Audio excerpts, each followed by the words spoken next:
Bonjour à toutes et à tous, je suis Clara Lamache du cabinet Hector Advisory et bienvenue sur Entreprise Curieuse, le podcast qui apporte des illustrations concrètes de la curiosité en entreprise.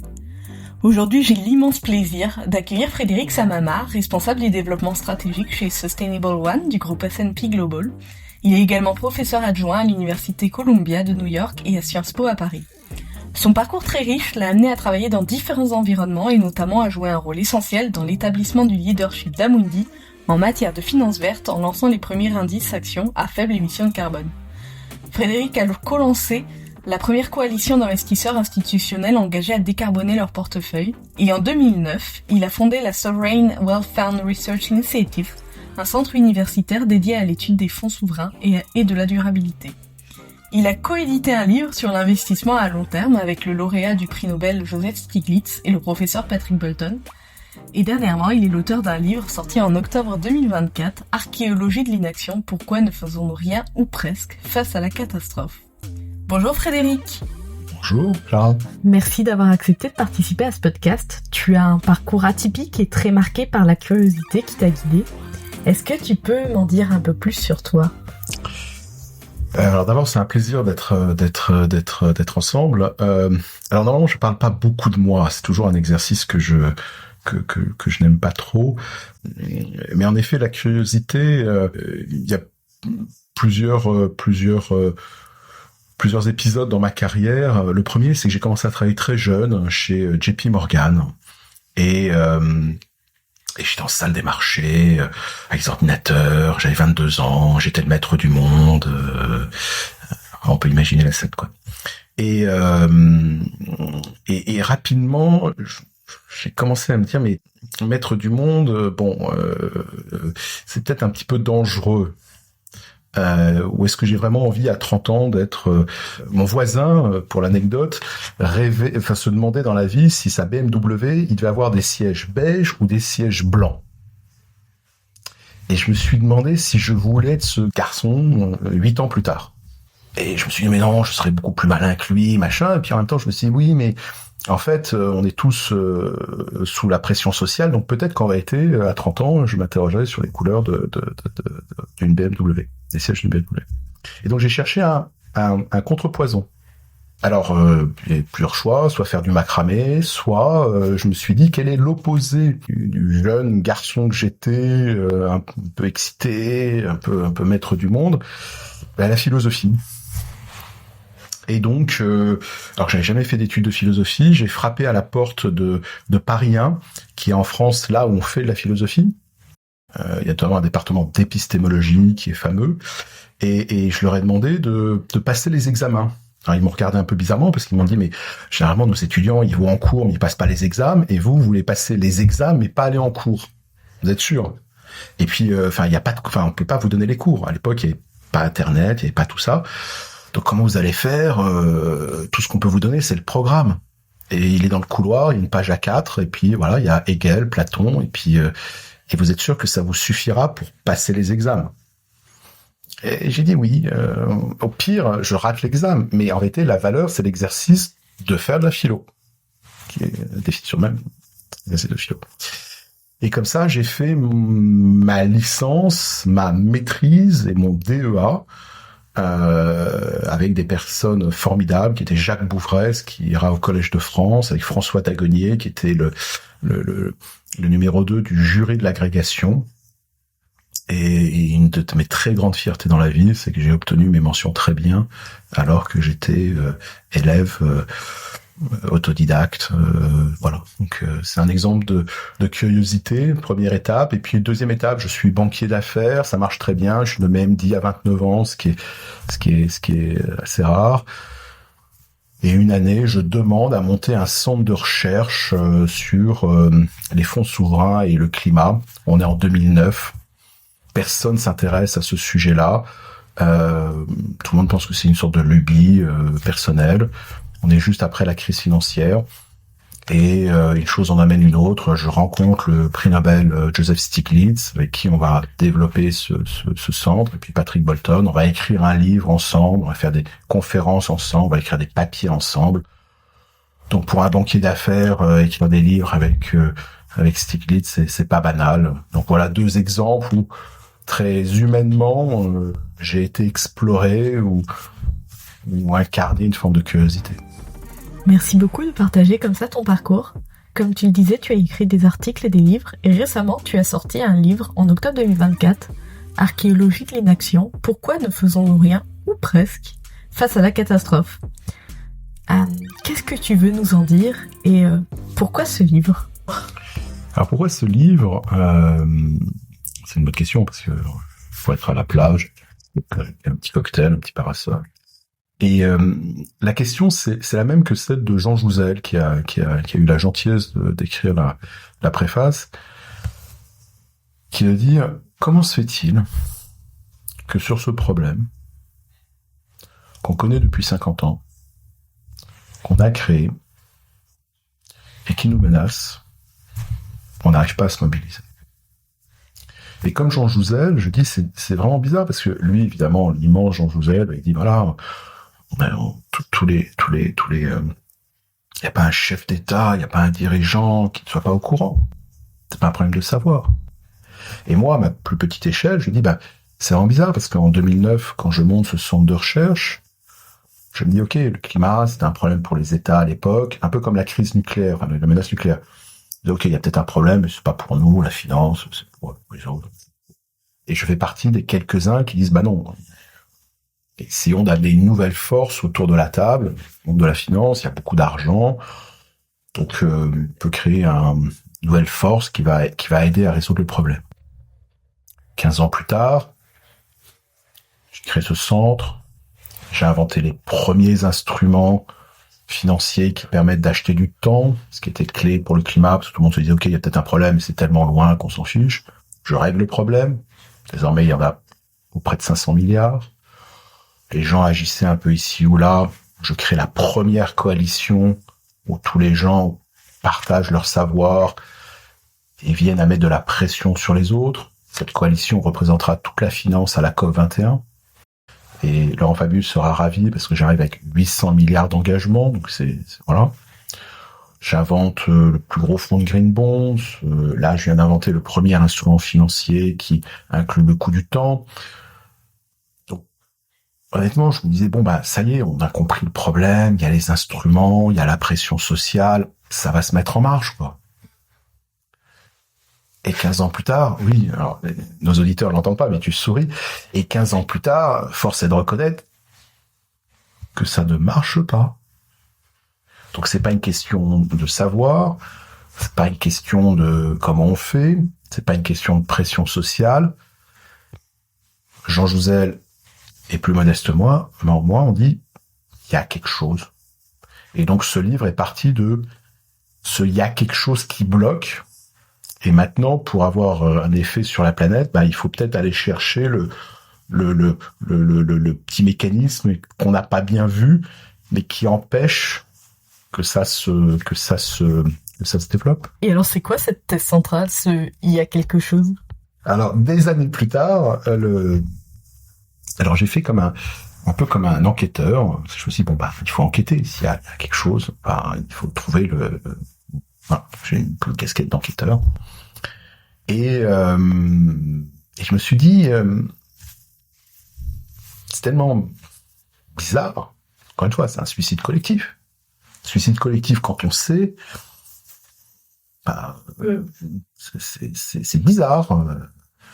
Sachant que le Covid, en 2 ans, on aurait pu mieux faire, c'est un peu chaotique, mais en 2 ans, on a traité le problème.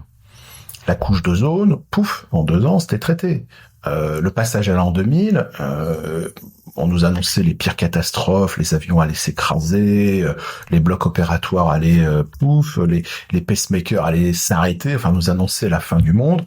On s'est mis en ordre de marche, on s'est réveillé le 1er janvier, c'était rien passé. Donc, le suicide collectif, c'est pas, heureusement pour l'humanité, c'est pas, généralement on sait faire, et là on sait pas faire. Donc, encore une fois, quel est le point de blocage? Et alors, comme enquêteur, je me suis dit, posons une hypothèse qui est, cherchons où est le crime, posons l'hypothèse que les sociétés, au sens, pas les corporates, les sociétés humaines, fonctionnent comme des organismes vivants. Et alors le propre de l'organisme vivant, c'est que il veut rester vivant. Alors ça semble une évidence, mais le ver, il cherche pas à rester vivant. Nous, oui. Et pour rester vivant, on a besoin d'accéder à des ressources. Et donc, si les sociétés sont des organismes vivants, comment est-ce qu'elles accèdent aux ressources ? Et là, de façon passionnante, au Collège de France, en ce moment, il y a à peine quelques années, Stanislas Dehaene enseigne l'inférence bayésienne. Alors c'est un nom qui sonne totalement obscur, mais l'inférence bayésienne, c'est très simple. Alors les auditeurs ne pourront pas le voir, mais quand on était bébé et qu'il y avait un ver qui était au bord de la table, tout d'un coup le chien passe et pouf, le ver se met en mouvement. Et là, il se met à voler. Alors, il vole toujours de la même façon, verticale, et puis de haut en bas. Puis ça marche avec la tétine, ça marche avec la balle du chien. Ok. Les objets, quand ils sont pas touchés, se mettent à voler verticalement. Et nous, bébés, on a regardé ça, un peu étonné, et puis curiosité. Puis à un moment, on a dit, bon, bah ok, les objets volent. Ils vont jamais au plafond, mais on n'y prête plus attention. Et derrière cet exemple qui semble simple, en réalité, on a fait l'inférence bayésienne. C'est-à-dire qu'à partir d'observations, on a écrit une loi. Et qui va nous être très utile, parce que plus tard, quand on verra la pomme qui se détache de là, on sait tendre le bras, parce qu'on sait ce que la pomme va faire. Donc on peut anticiper. Et donc notre cerveau passe son temps à faire cette inférence, et généralement il l'actualise, il dit tiens, il y a une nouvelle information, bah tiens, je repense mon truc, ou alors au contraire, il est tellement confiant, comme le bébé, qui dit bon bah ok, c'est codé, on n'y touche plus. Maintenant, si on met un rat dans un labyrinthe avec un morceau de fromage, la ressource. Là, le rat, au départ, il se paume, il sait pas où est le fromage. Et puis tout d'un coup, il dit, tiens, droite, gauche, tiens, il y a du fromage. Puis il continue à se paumer. Puis à un moment, il dit, bon, bah, en fait, c'est toujours droite, gauche, c'est certain, j'ai accès au fromage, c'est exact, j'en bouge plus. Il a fait le même chemin que le bébé. Et la théorie que je pose dans le livre, c'est que ce qui marche pour le bébé, ce qui marche pour le rat, ce qui marche pour l'entreprise aussi, qui parfois rentre dans une certitude et arrête d'être curieuse, eh bien, fonctionnerait pour les sociétés. Et elles auraient eu 2 moments fromage. Le premier moment fromage, c'est l'agriculture et la science moderne. Tout d'un coup, on accède aux ressources naturelles. Et on devient tellement content d'accéder au fromage qu'on rentre dans des certitudes et on rentre dans une bulle. Et le deuxième moment fromage, c'est le néolibéralisme, où on nous dit c'est la fin de l'histoire, on a tout compris, et on sait accéder aux ressources humaines, au sens où on sait faire travailler le salarié chinois au fond d'une entreprise chinoise. Et donc nous, on arrive à ce moment-là, avec ces 2 bulles sociétales qui nous enferment. On sait accéder au fromage, ressources naturelles et humaines. Premier problème, c'est que le propre des bulles, c'est que ça nous rend fragiles. Et on le voit bien. On a déjà des tensions humaines partout, avant le climat. Donc c'est pas bon. Fragilité alors qu'il y a un choc. C'est-à-dire que quand on est dans notre bulle, on ne sait pas entendre le signal. Donc c'est pas facile. Ensuite, ces bulles, elles ont sélectionné des mécanismes comme les marchés financiers, des théories, ainsi de suite, pour accéder au fromage, mais elles sont inadaptées au climat. Et puis dernier problème, qui est pas le plus petit, c'est que pour la première fois, on a un défi qui met un frein à l'accès au fromage. Et ça, on n'avait pas ça avec le Covid, on n'avait pas ça avec le passage à l'an 2000, ainsi de suite. Ça remonterait jusqu'à Sapiens, qui a inventé des mécanismes pour pouvoir coopérer au-delà du groupe. Donc tout d'un coup, l'énigme s'éclaire. On a un problème de surconfiance qui est le fruit du succès. Il ne faut pas se tromper. Tous ces mécanismes-là, ils ont aussi permis de sortir des centaines de millions de gens de la pauvreté, que les gens aient accès à un bon cadre de vie. Mais tout d'un coup, ce succès même, comme la souris ou le rat dans le labyrinthe, crée une forme d'enfermement et qui fait qu'on peut raconter ce qu'on veut, on n'est pas capable de l'entendre, comme dans les bulles financières.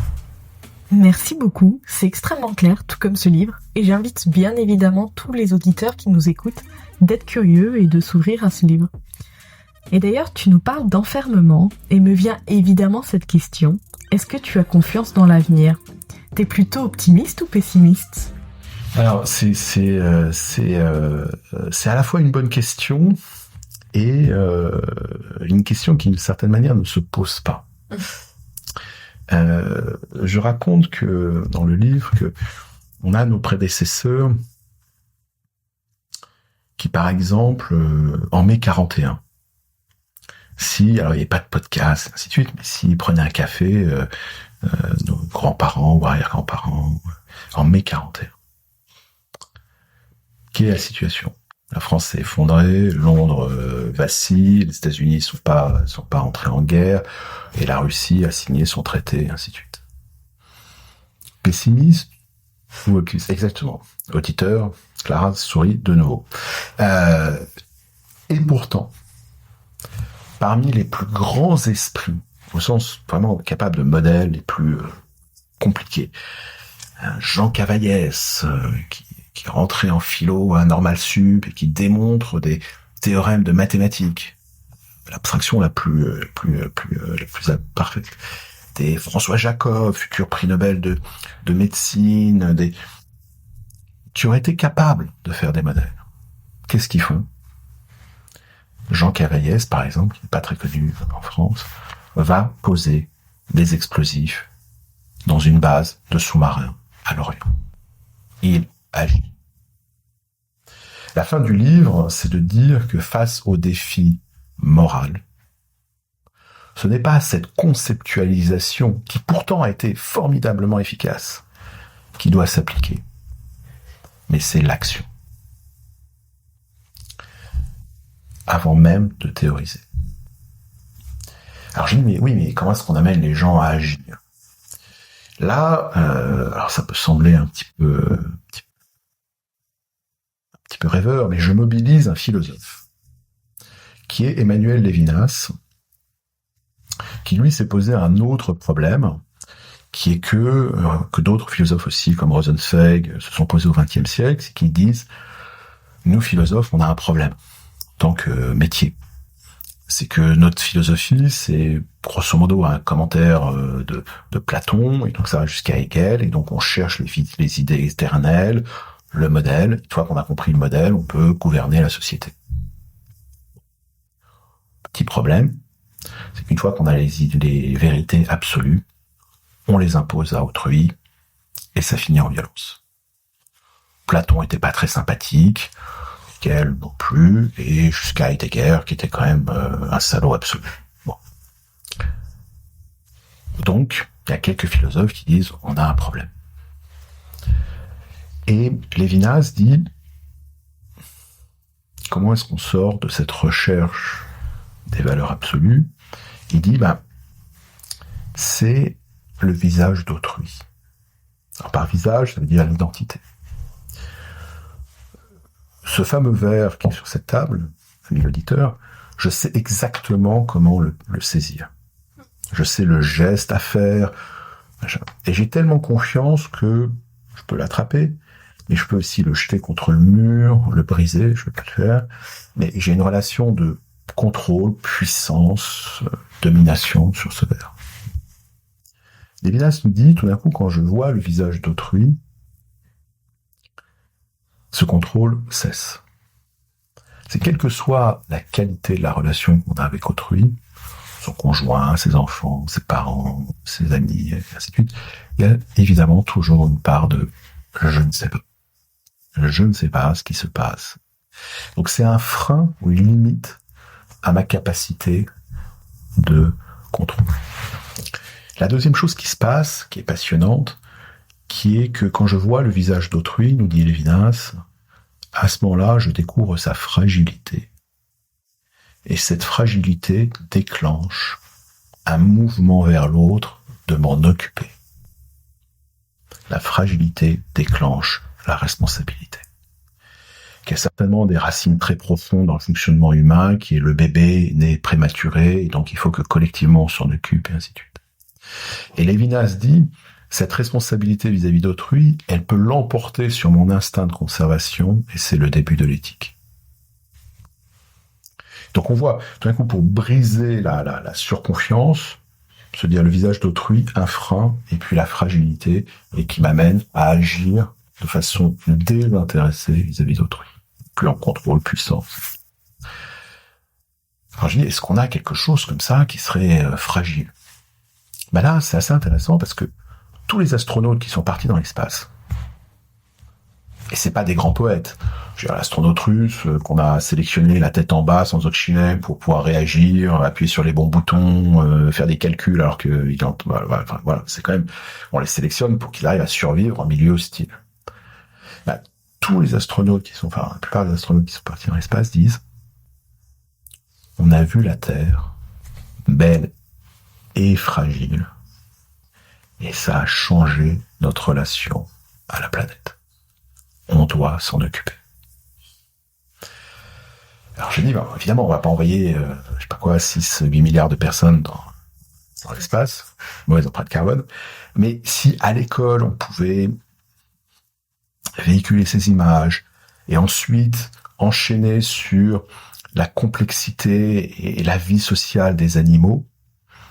Je raconte dans le livre que, par exemple, quand un Upala mange un acacia, l'acacia, il transforme sa feuille une fois qu'il a été mâché. Alors comment, j'en sais rien, où sont les capteurs, c'est vraiment. Et ensuite, il émet un gaz pour prévenir les autres acacias. Alors comment on le sait, c'est que les acacias qui sont avec le vent, ils survivent, parce que c'est un gaz, mais les acacias qui sont contre le vent, ils sont mangés par les Upalas. Moi, on m'aurait expliqué ça quand j'avais 12-13 ans, j'aurais fait des yeux ronds en disant « Ah bon ?» Curiosité, émerveillement, respect. Comment ça, les acacias se parlent les uns les autres, comment ils font pour changer leurs feuilles, ils émettent des gaz, ah bon, alors, je dis aussi, il y a d'autres plantes qui émettent des gaz pour qu'il pleuve, enfin, tout ça, c'est de l'émerveillement. Et en faisant vivre ça, c'est une relation sociale à la nature, non plus d'une possession. Et la fin du livre, c'est de dire, cette relation sociale avec la nature, peut-être qu'elle peut aussi réactiver un lien social entre les êtres humains. Et de dire, on est peut-être un peu comme en 1914, c'est la théorie un peu de Arendt et Polanyi, de dire en 1914, on a payé le prix d'un libéralisme débridé, et il y a eu un retour de bâton où les gens ont demandé du lien social très rigide, très morbide, très néfaste, qui étaient les nationalismes et les fascismes. Et donc le climat, tout d'un coup, devient cette troisième voie entre un ultralibéralisme et un retour des fascismes, où on réapprend le respect, l'attention à l'autre, qui est nécessaire pour, encore une fois, garder du lien social. Et là, le climat, et c'est vraiment la toute conclusion du livre, n'est plus uniquement ce défi incroyable, mais c'est aussi peut-être la plus belle des opportunités. Les religions ont été très fortes à créer du lien social, l'amour, la responsabilité, mais n'ont pas pu atteindre l'universel parce qu'elles étaient en compétition. Le capitalisme a atteint l'universel, mais au prix de valeurs qui sont un petit peu destructrices. Et là, pour la première fois dans l'histoire de l'humanité, on a une valeur universelle et de responsabilité. Et donc, à nous de la saisir Donc non plus uniquement comme une contrainte, un défi, mais comme une merveilleuse, une formidable opportunité d'apprendre à vivre ensemble, nous les 6-7 milliards plus d'humains sur cette planète. Merci. C'est à la fois peu commun et bienvenu de donner une vision philosophique, concrète à ce podcast et à ton livre que j'invite encore une fois tout le monde à lire. J'aurais peut-être une dernière question. Est-ce que tu aurais un nom de personne à suggérer que tu aimerais écouter sur ce podcast mettant à l'honneur la curiosité? Alors c'est une bonne question. Moi, il y a quelqu'un que j'aime bien écouter parce que il vulgarise des sujets que je ne maîtrise pas et qui m'amènent à être plus curieux sur le monde. Donc je pense qu'il répond bien à cette question. C'est Étienne Klein, spécialiste de la physique quantique, philosophe, qui contribue à des BD aussi.